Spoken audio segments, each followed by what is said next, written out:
O dog do Reddit. Minha mãe quer que eu pague a dívida estudantil do meu meio-irmão.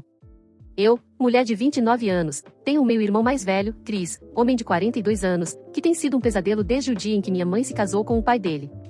Deixe-me contar um pouco do histórico. Nossos pais se casaram quando eu tinha 4 anos e ele 17. Nossos pais eram viúvos. Após o casamento, nos mudamos para os Estados Unidos, pois minha mãe tinha cidadania americana por meio do casamento. Eu também nasci nos Estados Unidos, mas depois que meu pai morreu, quando eu tinha 1 ano, minha mãe e eu voltamos para a Colômbia. Meu padrasto conseguiu residência por meio do casamento e meu meio-irmão porque ele era menor de idade. Meu meio-irmão não era um grande fã de mim. Minhas únicas lembranças dele são apenas de provocações e brigas constantes. Ele ficava encarregado de mim, já que estudava localmente e morava com meus pais, mas principalmente sua babá realmente significava coisas como me trancar no banheiro de hóspedes ou no galpão do lado de fora. Ele roubava minha lancheira sempre que era ele quem me deixava na escola. Ele até começou a machucar meus animais de estimação. Tenho um gato velho que está comigo há quase 22 anos. Ele tentou mais de uma vez atropelá-la com seu carro. Meus pais nunca acreditaram em nada disso. Ele é o clássico filho de ouro. Minha mãe queria absolutamente um filho em vez de uma filha, então meu meio-irmão teve prioridade sobre mim. As provocações só ficava pior e mais assustador. Ele tinha uma chave comprida do banheiro. A porta foi projetada para o caso de ser trancada acidentalmente, podendo-se abri-la inserindo uma vara longa ou chave em um pequeno orifício externo. Ele usaria para me encontrar tomando banho. Minha calcinha desaparecia às vezes e eu sei com certeza que era ele. Ele também começou a tirar fotos minhas dormindo. Uma noite acordei com ele cuidando de si ao meu lado enquanto eu dormia. Eu gritei obviamente. Meus pais vieram, mas ele não estava com problemas. Eu tinha 14 anos quando isso aconteceu. Ele tinha 27 anos. Ninguém me ajudou e ele ficou mais ousado até fazer algo que ainda estou fazendo terapia quando tinha 16 anos. Chegou a um ponto em que liguei para meu meio-irmão biológico mais velho, Sam, 48 anos, e filho da primeira esposa do meu pai biológico, para ver se eu poderia morar com ele e sua esposa, Sandy, durante meus 2 últimos anos do ensino médio. Quando Sam descobriu o que estava acontecendo, confrontou minha mãe. Minha mãe não se importou e apenas disse para ele me levar. Feito e feito. Meu irmão e sua esposa se tornaram meus tutores legais e me acolheram com meu gato e o velho cachorro da família, já que eu não confiava em deixar nenhuma criatura viva com Chris por perto. Meus pais nunca me verificaram. Minha extensa família paterna sabia o que aconteceu e imediatamente se reuniu para garantir que eu pudesse terminar bem os estudos e ir para a faculdade. Não conheço minha família materna. Graças à minha família paterna, incluindo a mãe de Sam e a família dela, consegui meu bacharelado e mestrado, sem dívidas estudantis, e trabalho como enfermeira. Ainda moro com Sam, sua esposa e seus 2 filhos, e pago um pequeno aluguel. Nem Sam nem sua esposa esperavam que eu pagasse alguma coisa, mas é o mínimo que posso fazer pelas 2 pessoas que cuidam de mim há 13 anos. Para quem está se perguntando por que não me mudei, é incrivelmente caro onde moro e Sam insistiu que eu ficasse com eles até economizar o suficiente para comprar minha própria casa.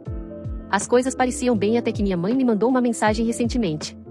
Ela não me mandava mensagens desde que eu tinha 18 anos, quando me disse que não tinha mais nenhuma responsabilidade comigo. Nesta mensagem, ela parecia excessivamente amigável, dizendo como sentia minha falta e perguntando como eu estava. Fiquei um pouco assustado, mas decidi ser gentil, contando a ela o que tinha feito desde que deixei seus cuidados. Ela parecia muito interessada, pois aparentemente sabia que eu era enfermeira, mas não sabia que tipo de enfermeira eu era. Ela começou a me perguntar sobre meu salário. Não contei nada a ela sobre isso, mas que era o suficiente para pagar as contas. Minha mãe então começou a enviar mensagens de texto sobre Chris e como ele mal ganhava dinheiro devido à dívida estudantil. Aparentemente, Chris nunca concluiu o curso, pulando de carreira em carreira. Ele agora trabalha no negócio de carros usados do meu padrasto como vendedor, mas a maior parte de seu salário foi para pagar a substancial dívida estudantil que contraiu durante o ano. Eu disse à minha mãe o quanto sentia muito por Chris estar passando por momentos difíceis e desejei-lhe boa sorte. Foi quando minha mãe finalmente conseguiu o que queria. Ela me mandou uma mensagem dizendo que eu precisava pagar sua dívida estudantil para que ele pudesse finalmente começar a ganhar o dinheiro que merece como homem da família. Acabei de desligar meu telefone. Quando cheguei em casa, Sam ficou surpreso, pois geralmente eu era a última a chegar. Sandy ainda não estava em casa. Contei a Sam o que aconteceu e mostrei a ele as mensagens de texto da minha mãe. Acho que nunca vi Sam tão bravo. Ele me disse para bloquear minha mãe, meu padrasto e Chris, caso ainda não tivesse feito isso. Depois de conversar com Sam e Sandy, liguei para meu chefe para perguntar no dia seguinte se podia tirar uma pausa. Isso me proporcionou um fim de semana de 4 dias, incluindo os dias em que normalmente estou fora do turno. Minha chefe concordou mais do que com isso e me disse para ir com calma e avisar se ela pudesse ajudar. O tiro saiu pela culatra porque no dia seguinte minha mãe e Chris decidiram ir à casa de Sam para falar comigo. Eu estava sozinho porque Sam e Sandy estavam no trabalho e as crianças estavam na escola. Liguei imediatamente para Sam e contei-lhe o que estava acontecendo. Ele me disse para não abrir a porta e que estava a caminho. Minha mãe passou o tempo todo gritando que eu devia a eles por me criar e que meu querido irmão merecia o dinheiro. Chris estava tentando encontrar uma janela ou porta destrancada. Não havia porque as janelas têm grades de segurança e a única outra porta fica na garagem fechada e outra no quintal. Não vou postar como ele me chamou quando me viu de uma das janelas, mas basicamente, ele me disse que deveriam ter me jogado fora quando eu era bebê. Ele bateu em uma das janelas com tanta força que quebrou o vidro. Eventualmente, ele desistiu e voltou para a porta da frente, claramente tentando derrubá-la com um chute. Não tive com o que me preocupar, a porta era uma porta de segurança, mas ainda assim fiquei com muito medo. Entre gritos, ameaças, súplicas e insultos, finalmente ouvi Sam gritando para eles sumirem dali. Só via as coisas pela janela, Sam praticamente arrastou os dois para fora da varanda. Eles chegaram a um ponto que eu não consegui ouvir, mas vi minha mãe e Chris pálidos e assustados antes de correrem para o carro e ultrapassarem o limite de velocidade legal. Sam chegou um pouco depois e imediatamente entrou no modo de irmão superprotetor, me perguntando se eu estava bem. Ele continuou pedindo desculpas e me abraçando. Sandy chegou quase imediatamente depois e parecia que estava prestes a cometer um crime. Aparentemente, Sam ameaçou de apresentar queixa pelo que ele fez comigo quando eu tinha 16 anos. O as do meu irmão, meu padrasto, estava disposto a testemunhar contra o próprio filho. Isso pareceu suficiente para tirar Chris do nosso pé, mas não minha mãe. Desde então, já se passaram 3 dias, e minha mãe enviou mensagens de texto, ligou sem parar para vários números e reuniu um grupo de pessoas que supostamente são minha família materna para me assediar por dinheiro. Ela afirma que o dinheiro deveria ser legalmente dela, já que ela é minha mãe. Que é a pensão alimentícia perdida do meu falecido pai. Sam está me ajudando a encontrar um advogado para conseguir uma ordem de restrição contra minha mãe e pretendo aceitar a oferta de meu padrasto para testemunhar, apresentando queixa contra Chris. Não posso dizer que posso perdoá-lo por não ter impedido o filho, mas agradeço que ele esteja pelo menos tentando. Não sei os detalhes, mas Chris fez algo com um parente de seu pai e desde então eles tiveram uma briga muito forte. Aceitei a oferta do meu chefe e estarei de férias por mais alguns dias. Mas aqui está. Meus dias de férias estão acabando e meu terapeuta pode precisar de um terapeuta depois. Felizmente, meu senso de humor sombrio e minha família paterna solidária estão me mantendo um tanto sã. Primeira atualização. Não pensei que faria uma atualização tão cedo, mas minha mãe é implacável. As pessoas que foram tão gentis e me deram conselhos anteriormente, muito obrigada.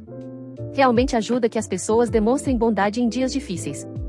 Sigo o conselho de congelar meu crédito e comprarei um novo telefone para uso pessoal. Terei que guardar meu telefone antigo para o trabalho por um tempo. Agora, para atualizar a situação, estamos apresentando queixa e podemos entrar com uma ação civil por 2 anos de pensão alimentícia de minha mãe. Ainda não temos certeza de nossas chances, mas meu irmão Sam quer levar isso adiante. Quanto à minha mãe, ela iniciou uma nova campanha. Ela tem postado sobre mim acusando falsamente, junto com o meu meio-irmão Chris. Ela está me acusando de ser uma tentadora que tentou durante anos dormir com meu irmão e até conseguiu que alguns parentes, que acabei de descobrir que são minhas tias, se unissem dizendo que eram testemunhas. Nunca conheci essas mulheres em minha vida. Na verdade, meu padrasto comentou em sua postagem dizendo que minha mãe estava mentindo e acusando seu próprio filho de ser um idiota. Foi assim que descobri qual era a grande desavença entre eles. O meio-irmão foi atrás de uma das sobrinhas do padrasto. Não sei a idade da garota, mas ela deve ter mais ou menos a minha idade se estou pensando na pessoa certa. Se não, ela é mais nova que eu. Muitos parentes do meu pai biológico também recorreram às redes sociais para criticar a minha mãe, dizendo que ela sempre alegou que era órfã e não tinha família, embora agora ela tenha 3 irmãs. Está uma bagunça, só estou observando tudo por enquanto e sendo uma tia que fica em casa. Meus sobrinhos adoram, já que saímos depois que eles terminam o dever de casa para travessuras malucas. Meu chefe me ajudou com alguns documentos para licença e devo ficar de folga por cerca de 6 semanas. Depois, trabalharei principalmente em casa por algumas semanas. Não é a melhor atualização e, para ser sincera, as coisas não são nem estão divertidas. Mas é bom passar pelo menos um tempo com os pequenos. Além de tudo, esqueci disso, de responder aos comentários. Não, minha mãe provavelmente não está dormindo ou tendo um relacionamento com meu meio-irmão. Algumas pessoas mencionaram isso. Minha mãe sempre quis um filho. Fui uma decepção porque nasci menina. Ela trata meu irmão como se ele fosse seu filho verdadeiro e acho que ela realmente o ama como mãe. Ela fez questão de me contar como foi decepcionante para ela quando eu nasci. Comentários relevantes da OP. Me pediram para dar mais alguns detalhes sobre mim e minha vida, e em especial, sobre minha interação com a minha mãe, quando eu era criança. Pois bem, minha mãe ficou viúva quando eu tinha 1 ano. Meu pai biológico era muito mais velho que ela era uma segunda esposa com mais de 20 anos de diferença de idade. Depois disso, ela se casou novamente com seu namorado de sua cidade natal e adotou seu filho de 17 anos. Durante toda a minha vida, minha mãe reclamou constantemente do fato de eu ser uma menina. Ela dizia coisas como: se você fosse um menino, talvez pudéssemos ter conseguido mais do seu pai, ou as meninas são tão inúteis. Tudo o que eu era para ela era criança problemática. Ela pegou minha herança e a desperdiçou. Principalmente nas coisas para meu meio-irmão. Sempre que ela tinha convidados, ela sempre me apresentava e brincava sobre como eu estraguei o corpo dela e nem valia a pena desde que era menina. A maioria dos amigos dela pensava que eu tinha algum tipo de doença mental por causa das mentiras dela sobre eu estar mentalmente atrasada, ela usou a palavra com R. Ela muitas vezes culpava meu gênero, no entanto, dizendo que porque nasci menina, era claramente inferior. Durante as férias, eu ficava com uma babá. Eu era uma criança problemática demais e arruinaria as coisas para meu querido irmão. Só temos uma foto de família de quando eu tinha 5 anos. Se eu conseguisse algo de bom com meu próprio dinheiro, minha mãe tiraria de mim se fosse algo como maquiagem ou roupas, dizendo que eu não era atraente o suficiente ou digna o suficiente para ter coisas tão bonitas. Eu deveria apenas manter uma cara simples, pois será mais fácil para mim encontrar um emprego quando terminasse o ensino médio. Ela não tinha intenção de me deixar ir para a faculdade. Mas o pior é que ela nunca me protegeu. Meu meio-irmão é um predador. No começo ele apenas me intimidou, roubando minha comida, me trancando em lugares escuros. Porém, quando cheguei à puberdade, ele começou a fazer coisas piores. Minha mãe me culpou, dizendo que eu estava tentando seu pobre e doce menino. Fui salvo pelo meu meio-irmão biológico e pela esposa dele. Eles me acolheram aos 16 anos, terminaram de me criar e me fizeram fazer faculdade com a ajuda da família paterna. Até a primeira esposa do meu pai ajudou e sempre foi gentil comigo. Ela é mais mãe para mim do que minha mãe foi. Agora tenho 29 anos, tenho uma boa carreira como enfermeira e estou economizando para comprar minha própria casa. Minha mãe descobriu isso e começou a tentar fazer um inferno na minha vida. Segunda atualização. Então, esta pode ser minha última atualização sobre a bagunça com minha mãe e meu meio-irmão, já que finalmente estamos começando as brigas legais, mas finalmente dei boas risadas. Nas minhas postagens anteriores, não falei muito sobre meu pai biológico. Ele morreu quando eu tinha 1 ano de idade, então nunca o conheci. Tenho uma foto dele me segurando quando eu era criança. Eu o conheço principalmente pelas histórias de sua família. O que sei é que ele era um homem rico. Ele tinha muitos bens que dividiu cuidadosamente em seu testamento. Não é do tipo tão rico que o que ele teria deixado faria com que eu nunca teria que trabalhar. Mas rico o suficiente para poder ter deixado coisas para eu viver confortavelmente por um tempo. Ainda mais contando que eu trabalho e cuido bem das minhas finanças. Eu não sabia que ele tinha feito questão de me deixar com alguma coisa. Nem meu meio-irmão Sam, filho dele com sua primeira esposa, lembrando que sou filha da parceira que se tornou a segunda esposa. Meu entendimento era que tudo o que eu deveria ter herdado foi desperdiçado por minha mãe para comprar coisas para seu enteado predador, Chris, que ela prefere a mim. Inclusive, toda essa situação me fez lembrar de algumas palavras dela quanto a esse assunto de herança. Segundo ela, filhas não precisam de herança. Basta casar com um velho rico, como eu. Bem, como minha mãe e Chris continuaram me atormentando, fomos até o advogado do meu pai para pegarmos alguns documentos que precisávamos dos registros do meu pai, para assim podermos dar andamento no processo que estávamos planejando. Esse advogado é um homem mais velho e doce, parece um pouco com meu pai e era o melhor amigo dele. Quando nos conhecemos, ele me recebeu com um abraço e me disse o quanto estava feliz por finalmente me conhecer. A esposa dele também estava lá e também me deu um grande abraço e disse que precisávamos jantar na casa deles qualquer dia. Assim que todos nos inteiramos da situação, após serem analisados os documentos e registros, descobrimos que minha mãe estava falsificando recibos para conseguir dinheiro que seria destinado para mim. Isso mesmo quando eu já estava sob a tutela de Sam. E ela não era a executora da minha confiança, ela tinha que fornecer recibos para qualquer coisa. Então, ela estava mandando recibos, falsificados, obviamente, para mim porque ainda estou na faculdade de medicina. Lembrando que terminei a faculdade em 2021. Bem, o vale-refeição dela não só foi rasgado, mas agora ela está em apuros. Porque isso é fraude e basicamente estou de mãos atadas quanto a apresentar queixa ou não. Ela me afirma como dependente de seus impostos, então o advogado do meu pai reembolsaria suas despesas. O advogado basicamente me disse que não há como manter isso apenas no tribunal civil. Ele teve que entrar em contato com a polícia e ir para a esfera criminal. Ainda, não ajuda que ela esteja usando meu número de seguro social para algumas coisas que não deveria. Obrigado pelas pessoas que me aconselharam a congelar meu crédito. Vocês me salvaram com certeza. Provavelmente não conseguirei postar por um bom tempo. E estarei extremamente ocupada. Estou apenas mentalmente exausta com o quanto aconteceu. Eu não teria feito nada para prejudicar minha mãe se ela tivesse me deixado em paz. Eu nem saberia de toda essa questão legal dos bens do meu pai, nem nada disso, porque o fideicomisso estava estabelecido para que eu assumisse o controle com a prova de casamento ou de conclusão da faculdade. E como eu não sabia disso, nunca enviei a documentação necessária para assumir o controle. Ela poderia ter gasto e deixado tudo secar se me deixasse em paz e continuasse enviando informações falsas. Estou no processo de obter o que resta dos meus direitos. Tenho bastante e deve ser o suficiente para eu conseguir uma casa ou condomínio, se eu misturar com minhas economias, e ainda sobrar para investir ou fazer outras coisas com segurança. Posso esperar um pouco para comprar qualquer coisa. Não sei quão seguro seria, já que minha mãe ainda tem meu número de seguro social. Parando para pensar, é até estranho ela não ter usado parte desse dinheiro para quitar a dívida dos empréstimos estudantis do meu meio-irmão, já que ela voltou a me perseguir inicialmente por esse motivo. Mas tentar entender a mente dela é demais para mim. Só sei que o advogado do meu pai me informou que ela corre risco de ir parar na prisão mesmo. E acho que isso não seria nem um pouco ruim. Comentários sobre o relato. Eu honestamente espero que seja verdade que essa mulher esteja em apuros com a lei, depois de todas as maldades que ela realizou, aprontado e fazendo vistas grossas para as maldades do irmão da OP, porque é ótimo quando as pessoas enfrentam as consequências legais por serem pais ruins e pessoas ruins também.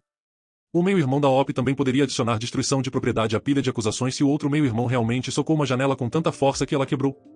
Mas imagino que ele vai deixar essa passar por ser algo menor. Esse lixo de pessoa cometeu tantos atos piores no final das contas. Você sabe, as pessoas sempre olham para mim como se eu fosse louco quando digo que acredito em karma, mas no sentido prático, é real. Se você trata os outros como merda, não se surpreenda quando essa merda cair sobre você um dia. Espero que a mãe da OP apodreça na prisão. Meu coração dói muito pela OP, mas estou muito feliz por ela ter Sam e sua família paterna para apoiá-la. Também estou muito emocionado ao ler a última atualização. Espero que o meio-irmão do mal continue na merda lascado, e que a mãe dela receba o que ela plantou. Não sei se o relato é completamente ou parcialmente verídico, mas nunca botei crença absoluta na frase clichê de que mãe é amor. Existem milhares de exemplos de mães que nunca deveriam ter tido filhos, tanto por não ter nenhum carinho, quanto por maltratar aqueles que elas deviam proteger. Devo dizer que a parte final em que o pai dela era meio rico foi um passo longe demais para minha suspensão da descrença. Não estava esperando, mas é um clássico nessas histórias. O OP sitiado sempre tem alguém que os receberá de graça e alguém lhes dará dinheiro que eles nunca descobriram até que realmente precisassem. Não muito realista para a maioria das pessoas que escapam ou tentam escapar de situações abusivas. Esse é mais um cenário em que, se uma pequena parte da história for real, a OP deve cortar contato absoluto e indefinitivo com essa mãe e com esse outro lado da família. Que bando de inúteis. São o tipo de familiares que não acrescentam em absolutamente nada a ninguém. Que nunca ajudam, só atrapalham, mas quando precisam de algo, milagrosamente se lembram que você faz parte da família deles. Para ter uma família assim, é melhor não ter nada. Fico feliz que depois de tantos anos de sofrimento e humilhações, finalmente parece que a OP terá um período favorável em sua vida. Torço também para que a sua mãe nunca mais apareça, embora ache improvável que ela não tente contato novamente no futuro. Mas tomara que não, para o bem da OP. Muito obrigado por assistir. Inscreva-se e deixe o like. Abraços.